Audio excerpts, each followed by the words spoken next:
You're right. In a few weeks, we'll get to see it. So Cool. well, Ronald, Yeah. talk about your movie that Yeah, you picked for us to watch. Pathaan. I've heard amazing things about it.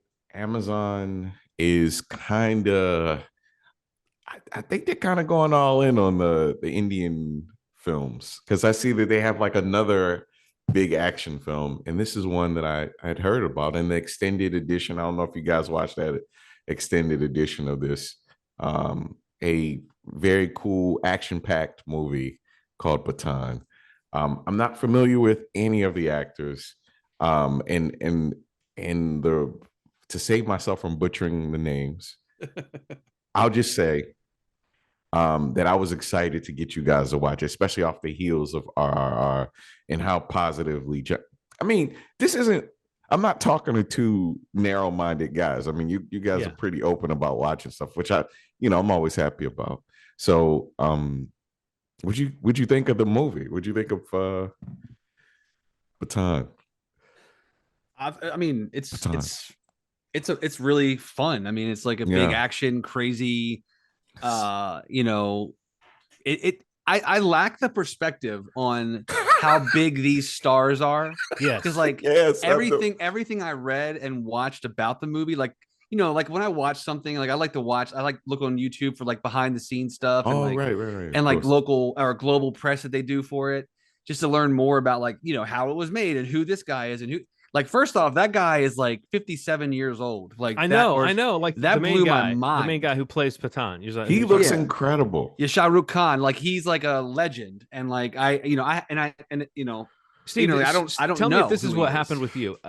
I looked him up, and I started finding pictures of this old guy, and I was like, "But where's the young hot guy who was the star of this brand new movie?" And then I finally realized it's like, no, that's him. These are just pictures of him, like like a little bit like more conservative hair or whatever. Just living his day-to-day life, not being an action star. But realizing, he's a big star, and also realizing there's callbacks to characters. There's one character who comes in who uses has a unique weapon, I guess I'll say, that I found out from a little digging around is like a hero from these other movies in this series, Tiger, who and again, it does feel like this.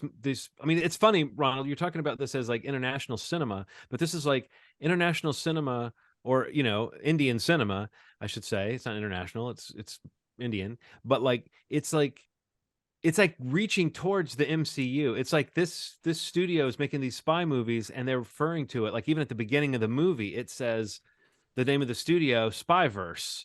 I forget the name of the studio. Wow. But do you know it off the top of your head?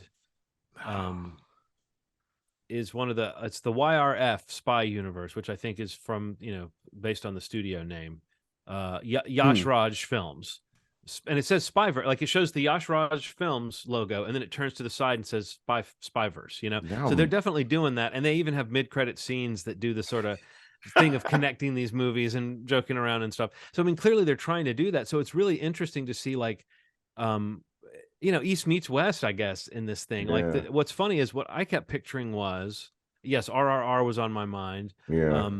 But also I was picturing, this is going to sound funny, like if Mission Impossible were not concerned with the Tom Cruise phenomenon of like stunts and real environments and real daredevil tactics, if it was just about trying to put together the craziest action sequences, and it kind of has a little bit of that Fast and the Furious thing too, of like, let's do a cartoonish version of reality for these action sequences. But I kept thinking of MacGruber.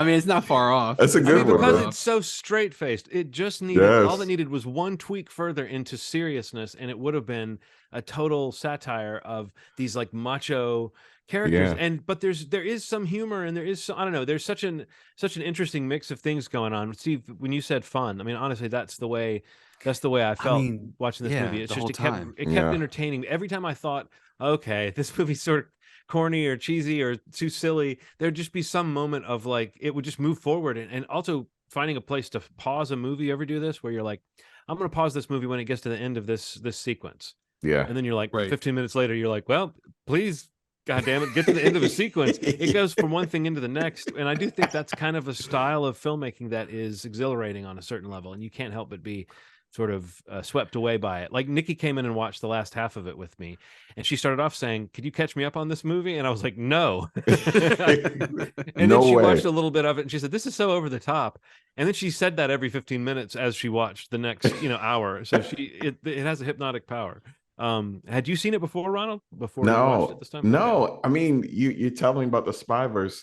There are 1, 2, 3, 4 movies in the Spyverse already. Yeah. Another one's coming out. Tiger 3 is coming out in November. Now I have to go back and watch it. Now it's to get some perspective on this. Yeah. Yeah. Because they definitely end this movie with that note of now the characters are talking about a greater threat and they've got to start teaming up, and that's where you said, Steve, not knowing the star power of some of these people or the importance of some of these characters. It's like they could have shown the Avengers of this series to me, and I wouldn't have known I was seeing I was it. thinking the same thing. I felt so like unprepared. I and then didn't when know I was reading about it and watching things about it, there was one video I watched where and it speaks to like the thing that John mentioned, like where it connects to other movies or the weapon that he referenced. But they were like showing like footage in a theater, with an Indian audience watching this movie, and that's exactly what it was. Like these audience were going nuts for that stuff, like we would during an Avengers movie. Okay, now I'm watching it like, oh, that's cool. That's cool. I like it. That's cool. That's fun. It's like this is not like a great movie to me, but it's fun. That audience that like it all means everything, and they just were going batshit for this movie. Yeah. And I was like, respect, man, because like you're hitting something because the audience is going nuts for it. And I mean, this is a pretty the movie, it's a pretty popular film, like you had said. Yeah. So Steve, did you see John Wick 4 with a crowd, or did you see it in a pretty empty theater? There was a decent amount of people in my theater. I went to a matinee, but it was at least half full. I was because the reason I brought that up is that you just made me think about this fact, Ronald. At our screening of John Wick 4, which was a packed house, when Donnie Yen showed up on screen, you felt the crowd go, oh, yes, like here he is. It's kind of what you're talking about, Steve. It's that physical reaction to star power that you sometimes have if you're watching a movie. Yeah. And it's like they've arrived, and that is something that is a context we're missing with this movie, is how much it feels like the height of a certain kind of cinema, because to us it does have that, for lack of a better term, because there's not it's like it's got a slightly exotic feel to it, because we're like also just vibing on after watching RRR, to your point, Ronald. I like this crazy Indian cinema where it's like it breaks so many weird rules of mine of like, is this like, I can't tell if this is the corniest emotion I've ever seen expressed in a movie, but it's so clean and clear, and it's so like inventively shot, and the camera just never stops doing stuff, and it's like, it makes me think, oh, there's a lot of really lazy movies being made today. And this is not one of them. But Pathaan emphasizes his arch enemy, Jim, how much he wants him to speak Hindi. And I think that's so cool that he's like, whatever it is that you are, you're not what you used to be. Speak Hindi. Speak Hindi. It's so cool, man. Jim's theme was banging. Did you notice that? Like every time Jim came in, and it had like motorcycle sounds revving up, like mixed in with the music. That was awesome. Yeah, everything about it just feels like that extra. Everything is so extra. It's almost like a 10-year-old was the person who came up with, it's like, and then he jumps through the glass and he hits him in the face with his feet, and then he lands on the ground and he picks up the gun that the guy throws out in the air and shoots 5 other guys. This movie's a big fan of gotcha. You've come into this room. You think it's one thing. Oh, there are soldiers in the back. You're an idiot. You shouldn't have come here. It's like a lot of that. It's like a lot of booby traps that happen in this film. Well, something I've noticed, but between this and RRR, and I don't know if it's like maybe an Indian cinema style of like acting and monologuing that's a little bit different than the kind of quippy, bantery stuff that we do in the States, where it's like you would have a villain and a hero talking to each other and going back and forth in a bantery way, and it might feel kind of the corniness there would be in the little jokes and the little conversation. You'd be like, oh, that's how they, but like I noticed in this movie and in RR, there's these scenes where people just kind of will say, instead of like a back and forth where you learn this, the villain comes up to the hero and says, I'm like a lone wolf waiting in the grass, but when I strike, I kill. and I will kill you if you don't do what I say. So what are you going to do? It's like, but it comes out like in a monologue rather than a back and forth.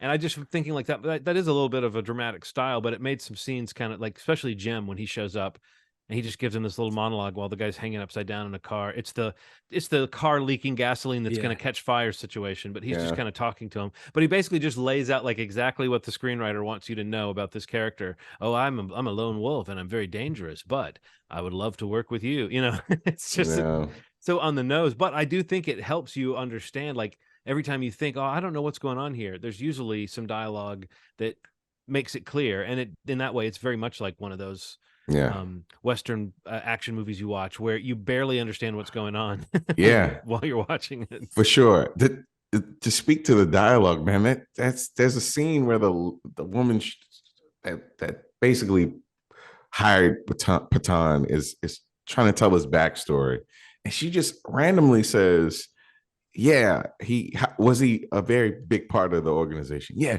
he was our forward center.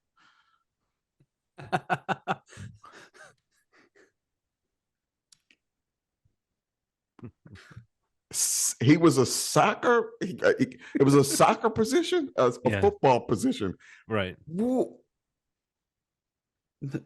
Was there supposed to be more dialogue after that, and she just said it like he was supposed to be like, "Oh yeah."